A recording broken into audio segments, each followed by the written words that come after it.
agradecer esse convite pela essa importante iniciativa de ampliar esse debate em torno do tema da valorização de resíduos, né? Agradeço também autoridades presentes, patrocinadores, palestrantes e o público em geral que dedicou tempo aí hoje para nos escutar, né? Eu acredito que esse tema proposto é de extrema relevância para o momento atual, né? Tem forte ligação ao meu trabalho diário. Eu sou diretor comercial e head de vendas da Tonra Brasil, é uma empresa norueguesa com mais de 50 anos de experiência no setor de reciclagem, coleta, separação, mineração e seleção de alimentos. Isso aqui é um pouquinho da gente. No escritório do Brasil, a gente se ocupa da parte de reciclagem, mineração e alimentos. Estamos no Brasil já há 11 anos, né, com sede aqui em São Paulo. E dentro disso a gente quer participar e colaborar junto com o trabalho de vocês. Então, a minha missão hoje é moderar esse painel, né, os desafios e oportunidades na valorização energética de CDR. Se falou muito em oportunidades e também desafios, que até é uma das perguntas que eu gostaria de fazer aos senhores, né? Aqui com o Cristiano, o Tiago e o Francisco, que está nos escuta de casa, né? Então, o que eu queria mostrar para vocês, para talvez, não sei se vocês vão conseguir enxergar, mas eu leio aqui para vocês, né? Então, o que a gente entende como empresa, que a gente tem alguns megatrends, então os trends gerais que vão nos guiar para o futuro, né? O primeiro deles, acho que tocamos até o Tiago colocou, a questão de mudanças climáticas, escassez de recursos, né? O segundo deles, mudanças demográficas e sociais, quebra de paradigma tecnológico, se falou bastante em tecnologia, e a questão de rápida urbanização, então mudanças e a necessidade que o Francisco colocou de mais energia. Eu me lembro, quando era pequeno, na minha casa tinha uma televisão, uma geladeira, um chuveiro elétrico, uma máquina de lavar, e era isso. E hoje, se a gente pensar o tanto de consumo, por exemplo, residencial, é muito maior que se dirá nas indústrias, né? Então, esses pontos colocam a Tonra numa posição privilegiada para atuar nesse cenário e ajudar a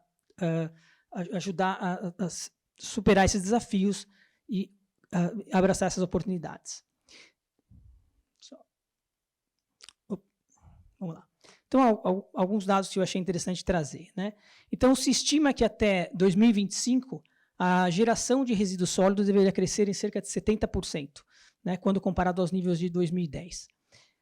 Então, 32% de todas as embalagens plásticas produzidas globalmente terminam na natureza todos os anos. Então, o que fazer com isso, né? E 20% dessas embalagens plásticas, elas podem ser reutilizadas de maneira lucrativa e 50% delas poderiam ser utilizadas de mesma maneira se durante esse processo essa questão de circularidade na economia fosse adotada durante esse design, né? E se nós continuarmos com as práticas atuais, sem mudanças como essas que estamos fazendo aqui, as empresas aqui apresentando estão se propondo a fazer, em 2050 se estima que a gente vai ter mais plásticos do que peixes no oceano, né? Para concluir, a questão, esse rápido infográfico da Ellen MacArthur Foundation, né, que quando a gente olha para a questão de circularidade de economia, de upcycle, vamos dizer, que garrafas que viram garrafas, embalagens que voltam a ser embalagens, apenas 2% delas tem essa finalidade, né? 14%, isso globalmente, são coletadas, 8% são utilizadas em processos inferiores e 4% são perdidos durante o processo de reciclagem. Ou seja, uma porcentagem muito pequena dentro do todo, né? A grande maioria, 40%, vai parar em aterros, 32% perdido na natureza, como mencionei anteriormente, e apenas 14% é transformado em energia. E o que, no meu ver, deixa grande espaço para ampliação desse setor, né?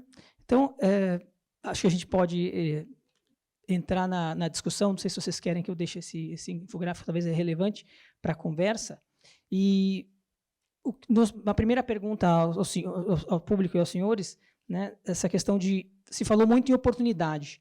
A gente tem condições, espaço para crescimento, possibilidades de criar novos empreendimentos, enfim. E as dificuldades? O que a gente pode fazer hoje aqui, nós que estamos aqui, né, todos atuando nesse mercado ou ligados a esse mercado de alguma maneira, a Brem, por sua vez, o que a gente pode fazer para superar essas dificuldades? Acho que podemos começar por aí. Então, sobre a questão de dificuldades, né, e como é que a gente poderia, vamos dizer, iniciar um trabalho nessa frente? Porque são muitas oportunidades, como a gente colocou aqui, de crescimento, de poder, de alguma maneira, ter um espaço a ser preenchido, mas o que nós precisamos fazer para deslanchar, vamos dizer, dentro do segmento? Como é que é, de repente, a visão da Bren? Acho que é interessante também para começar. Estou entendendo que sou eu a responder, né? Sim, sim. Obrigado pela oportunidade, obrigado pela pergunta. Eu queria parabenizar os amigos que estão aí. Infelizmente, eu estou aqui em Lisboa e não pude participar pessoalmente, que eu gostaria muito. Peço desculpa pela gravação, foi feita numa correria hoje de manhã. Inclusive, eu peço desculpa pela minha pequena crise de tosse no final. Mas vamos lá, vou tentar não tossir agora. Mas, falando sobre o desafio, eu chamo a atenção que o maior desafio do Brasil, eu começo com vontade política. Soluções nós temos, tecnologias nós temos, capacidade nós temos, economicamente é viável, falta a vontade política. Mas aí a vontade política, para se fazer a vontade política, para ela ser gerada, nós precisamos comunicar que nós temos a solução. E eu parabenizo a Bren por fazer isso nesse fórum. É por aí que a gente consegue mudar a sociedade e fazer com que a classe política entenda que nós temos que mudar e crie regulamentação. E o exemplo que eu trouxe, que dá resultado, foi o pneu. O pneu tinha problemas sérios no Brasil com regulamentação e com a vontade política de implementar essa regulamentação, acabou sobrando pneu. O pneu virou combustível. E nós solucionamos um grande problema ambiental, que eram os grandes depósitos de pneu que encharcavam os nossos rios, os vales, pegavam fogo, criavam mosquitos. Então, aí mostra que nós podemos fazer a solução tendo vontade. Então, a solução é comunicar. Obrigado. Bom, da Renova, ela não atua no setor público, né? Então, todos os nossos resíduos, eles são oriundos do setor privado. Então, a gente sofre um pouco menos dessa falta ou a vontade política, né? E eu acho que é um bom exemplo, né? Se a gente pensar, 2009, nem a política nacional de resíduos tinha ainda, né? Então, em 2009, um empreendedor, baseado numa resolução CONAMA, que sobre a ótica legal e essa hierarquia legal, não tem uma força muito forte como um projeto de lei, ou que muda na Constituição uma política nacional de resíduos, né? E também um pouco dessa vontade, e é uma característica do brasileiro, o empreendedorismo, né? Eu sei que, para o setor público, isso é muito mais complicado, né? Porque a gente estava vendo hoje de manhã, a dependência das concessões ela é fundamental, né? Mas no setor público, no momento que aparece a solução, as empresas valorizam isso. Lembrando que quem é o dono do resíduo é o gerador do resíduo. Ele que define para onde vai. Então, eu acho que acelerar também está na nossa mão de criar das oportunidades. A gente, quando começou, eu e o Leme trabalhávamos juntos nessa época, né? E ainda trabalhamos juntos, né? Em Goiás, no estado de Goiás. Eu ontem comentava isso com o pessoal da Votorantim. A gente fez um estudo de mercado para implantação de uma planta de CDR no ano de 2006, 2007, uma coisa assim, né, Leme? Não lembro exato. Isso. Né? Daquelas de porta em porta, gerador, olhar quanto que tem de resíduo. Resultado, 300 toneladas por mês. Né? Então, e será que só tinha 300 toneladas por mês? Não, não tinha solução. Os próprios órgãos ambientais não conseguiam fomentar outra solução que não fosse do aterro, porque não tinha solução. Então, respondendo diretamente um pouco no setor privado, um pouco dessa atitude também ajuda da gente, como empreendedor, criar a solução, né? Óbvio que isso requer muito espírito empreendedor, mas isso está no sangue do brasileiro. Bom, e para complementar... Deixa o Thiago, que é só... Não, quer concluir? Concluir, Francisco? Pode concluir. Não, eu só concluí, o Bacim trouxe um excelente exemplo, desculpe, Tiago, ter interrompido, mas o Bacim trouxe um excelente exemplo, que foi Goiás, Minas, em Goiânia. Nós pesquisamos, era 300 toneladas mês, 3 anos depois, nós estávamos produzindo quase 5 mil toneladas mês. Começou a aparecer resíduo, tinha solução, apareceu resíduo. Onde que estava antes? Os rios que os contem. Verdade. Bom, complementando, falando, né, como o destinatário final, né, do material, o coprocessamento, eu acho que agora é uma questão, o timing casou, né? A gente tem um desafio muito grande no mundo com os preços do pet coke, do carvão, elevando aí em níveis ainda não vistos anteriormente. Então, isso viabilizou esses projetos, né? Então, eu acho que o desafio começou com o empreendedorismo, começou o movimento. Acho que toda mudança tem que ter um primeiro movimento. E eu acho que agora não é nem de como é que a gente faz para acelerar, as coisas já estão acontecendo. E aí cada empresa precisa ter uma velocidade para que pegue essas oportunidades. Um ponto que eu acabei não comentando, mas para pneus começou com uma disponibilidade muito grande de material.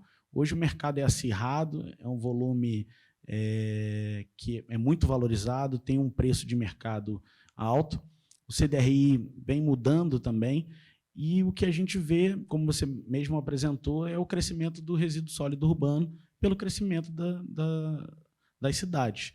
Então, esse é o novo, não digo que é um oceano azul de oportunidades, porque logo, né, a gente vai ter muitos players ou uma perseguição por esse material, mas as plantas que conseguem se adequar nesse momento em que é favorável, elas vão estar, com certeza, na vanguarda e vão sobreviver aí a esse período. Bacana, obrigado. Eu vou fazer aqui uma provocação, então, porque juntando um pouco do que vocês falaram. Então, falou-se em política, vontade política, né? 2022, ano de eleição, empreendedorismo, o empreendedor, ele é um louco ou ele é um visionário?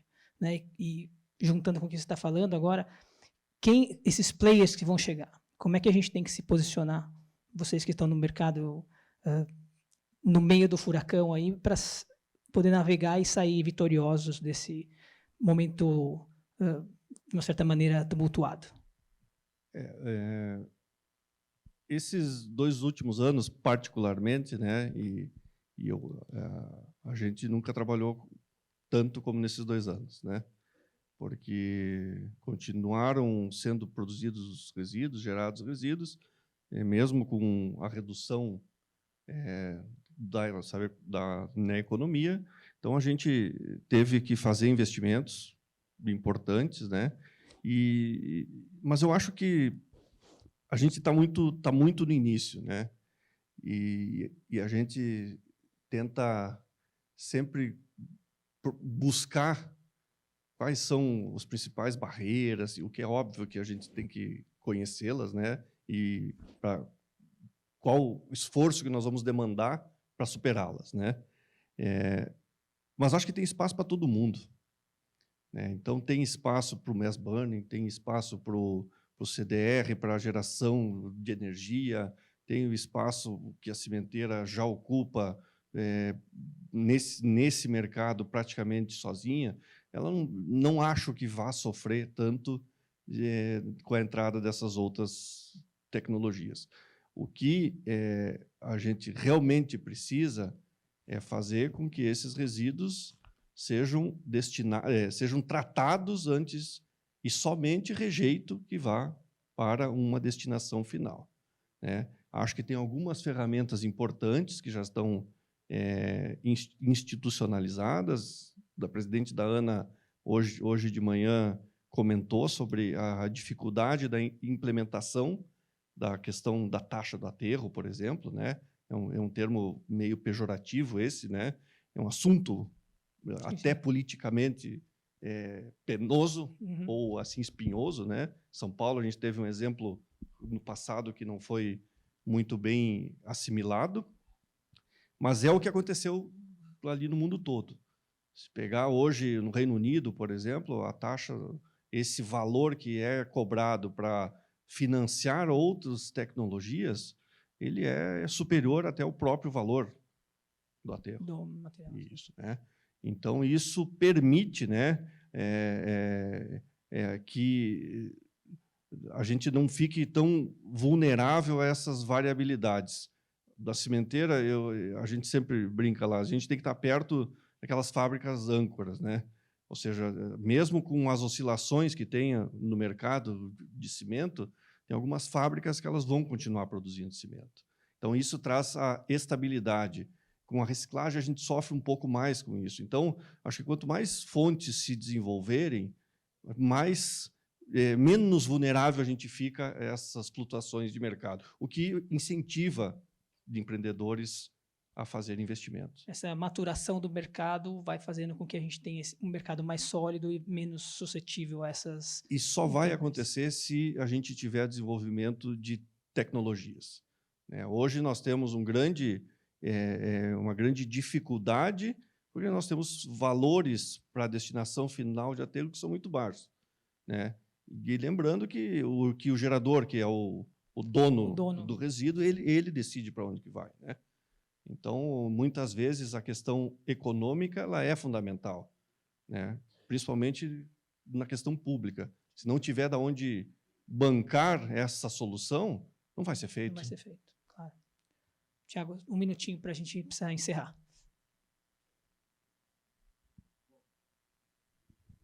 Bom, quando você fala desse cenário, que a gente vai entrar num cenário de eleições, muita incerteza, né? Mas o mundo vem vindo de muita incerteza, né? Em março de 2020, a gente não imaginava que viria Covid, né, 19. Eu acho que a gente tem que acreditar no plano que por exemplo, falando da Geocycle, da LafargeHolcim, tem nas suas metas, suas diretrizes, por exemplo, de descarbonização, independência de combustíveis tradicionais. Então, existe um risco, mas temos que seguir o plano. E quando a gente fala em Brasil, se a gente olhar, a cada 4 anos tem um risco, né? Mas a gente tem que olhar a longo prazo, porque senão a gente perde a oportunidade, perde competitividade. E como eu comentei na minha apresentação, o futuro são os impactos de CO2, são o próprio impacto, não tirando os outros custos, mas é o frete, é o coque de petróleo. Então, a gente diminuir essa exposição começa hoje. Então, a gente não pode olhar apenas por esse risco, vamos dizer, político, econômico do Brasil, mas a gente tem que olhar um pouco mais a longo prazo e acreditar no plano que a empresa estabelece. Enxergar mais as oportunidades que as dificuldades. Exatamente. Perfeito. Francisco, últimos 30 segundos aí para fechar. Pelos 30 segundos, eu vou tentar ser breve. Eu acho que para mudar isso tudo é união. O Tiago fez a sua apresentação e falou união. União dos agentes do bem, que querem ver um futuro mais limpo, que querem resolver o problema do saneamento, onde o waste to energy é a melhor solução. A academia está junto, a universidade está junto, os agentes políticos estarem juntos.